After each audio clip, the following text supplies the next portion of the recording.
అందరికీ ప్రభునామముల వందనాలు. మన దేశంలో పెళ్లి చేసుకోవాలి, పిల్లల్ని కనాలి అనే ఒక విధానం ఉంది, వివాహ వ్యవస్థ అనేది ఉంది. దానికి కారణం ఏంటంటే పెళ్లి చేసుకోవాలి, పిల్లల్ని కనాలి అనే విధానం మన దేశంలో ఉంది. దానికి గల కారణం ఏంటంటే రెండు బలమైన కారణాలు ఉన్నాయి. ఒకటి ఏంటంటే భయం, రెండవది ఏంటంటే ఆశ. భయం ఎందుకంటే వృద్ధాప్యంలోనికి వచ్చిన తర్వాత ఎవరు చూస్తారు, పట్టించుకునే వాళ్ళు ఎవరు ఉంటారు. కాబట్టి పెళ్లి చేసుకునే పిల్లల కంటే వాళ్ళు చూస్తారు. పెళ్లి చేసుకోకపోతే మనకంటే ఎవరో లేకపోతే ఎవరో చూడరు చివరి రోజులు అనే భయం. రెండోది ఆశ, ఎందుకంటే నేను చేయలేనివి కూడా, నేను చేయాలనుకునేవి జీవితంలో చేయలేనివి నా పిల్లల ద్వారా జరిగితే నా తలరాత మారుతుంది అనేది ఆశ. ఈ రెండు కారణాల వల్ల పెళ్లి చేసుకోవడం, పిల్లల్ని కనడం అనేది జరుగుతుంది. కానీ నిజానికి ఈ రెండు జరగాలి అంటే ఆ పుట్టిన పిల్లలు తల్లిదండ్రుల మాట వినాలి కదా. అది అన్నిటికంటే ప్రాముఖ్యమైనది. ఎందుకంటే వాళ్ళ పిల్లలు లేని వారికి ఉండే బాధల కంటే కూడా పిల్లలున్న వారికి ఉండే బాధలు ఎక్కువ. ఎందుకని వాళ్ళు మాట వినట్లేదు కాబట్టి. వినకపోగా ఇంకా వ్యతిరేకమైన పనులు చేస్తూ తల్లిదండ్రులకి అవమానాలు తీసుకొస్తున్నారు కాబట్టి పిల్లలున్న వారే వాళ్ళు ఎక్కువ బాధపడుతున్నారు.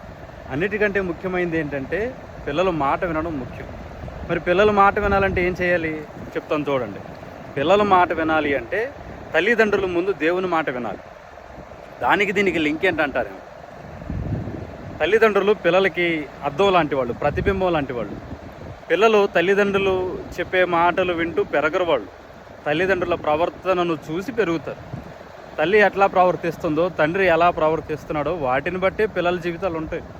కాబట్టి పిల్లలు బాగుండాలి, వృద్ధాప్యంలో మిమ్మల్ని చూడాలి, పట్టించుకోవాలంటే తల్లిదండ్రులు ఏం చేయాలి? ముందు దేవుని మాట వినాలి.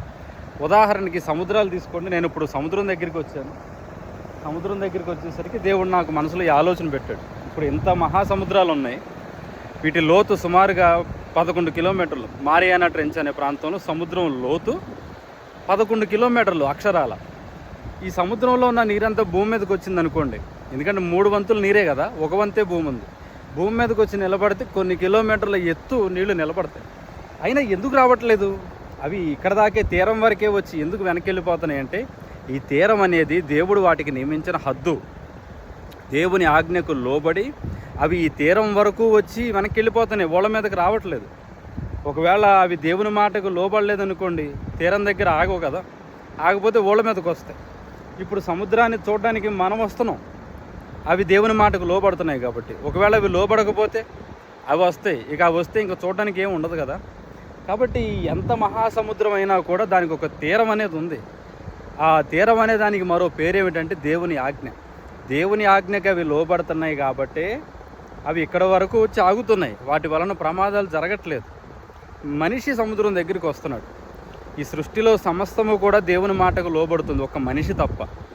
ఎప్పుడైతే మనిషి దేవుని మాటకు లోబడతాడో మనం సముద్రాన్ని వెతుక్కుంటూ వచ్చినట్లుగానే దేవుని ఆశీర్వాదాలు మనల్ని, మన పిల్లల్ని, మన కుటుంబాలను వెతుక్కుంటూ వస్తాయి. దేవుని దీవెనలు మనం పొందుకోవాలంటే మన పిల్లలు మనకి ఉపయోగకరంగా, ప్రయోజనకరంగా ఉండాలంటే మనం దేవుని మాట వినాలి. ఎప్పుడైతే తల్లిదండ్రులు దేవుని మాటకు విధేయత చూపిస్తారో అప్పుడు ఖచ్చితంగా ఆ తల్లిదండ్రుల ప్రవర్తనను చూసిన పిల్లలు కూడా ఆటోమేటిక్గా దేవుని వైపు తిరుగుతారు. మీరు చెయ్యందేదో మీ పిల్లలకి చెప్పాలనుకుంటే అది జరగదు. ఒక తండ్రి అన్ని వ్యసనాలకు బానిసైపోయి తన పిల్లోడు మాత్రం తన కుమారుడికి ఏ వ్యసనం ఉండకూడదు అని కోరుకోవడం తప్పు. ఒక తల్లి ఏ పని తిన్నగా చేయకుండా తన కూతురు అన్ని పనులు పర్ఫెక్ట్గా చేయాలనుకోవడం తప్పు. మొదట మీ ప్రయత్నం మీరు చేయాలి. మీరు చేసి మాకు మించి మా పిల్లలు ఎదగాలి అనుకోవాలి. అలా ఎదగాలి అనుకోవాలంటే సముద్రం ఎలాగైతే దేవుని మాటకు లోబడుతుందో మీరు కూడా దేవుని మాటకు లోబడండి. ప్రాణం లేనిదే దేవుని మాటకు లోబడుతుంది. దాన్ని చూడడానికి మనం వస్తున్నాం. ప్రాణం ఉన్న మనం, మన కోసం ప్రాణం పెట్టిన మన దేవుని మాటకు మనం లోబడితే చాలా గొప్ప గొప్ప వాళ్ళు కూడా మన దగ్గరికి వస్తారు, మన కుటుంబం దగ్గరికి వస్తారు. మన పిల్లలకు ఉన్నతమైన భవిష్యత్తుని మనం ఇచ్చిన వాళ్ళం అవుతాం. God bless you.